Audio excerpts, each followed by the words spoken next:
Slovensko sa spoločne s Českou republikou stalo súčasťou Európskej únie a dnes nám táto vláda odkazuje, že má s nami iné plány.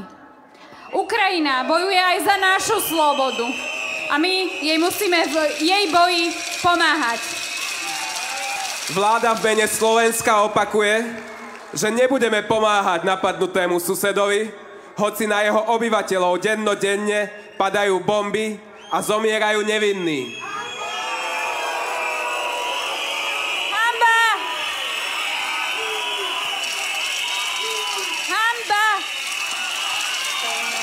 To, že vláda chce posielať zbrane len za peniaze, znamená, že z nás robí obchodníkov s pomocou, čo zďaleka nezodpovedá pravde. Naopak, práve dnes môžeme poďakovať 75 000 darcom za ich príspevky na zbierku munícia pre Ukrajinu.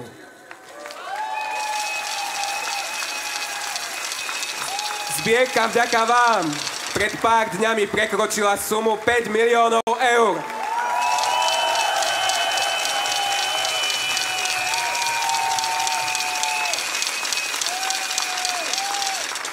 Vďaka všetkým darcom sa ľudia na Slovensku môžu za vládu hanbiť o niečo menej.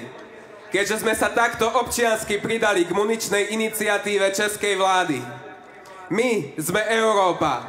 Posielame ďalej. Ďakujeme. Ďakujeme.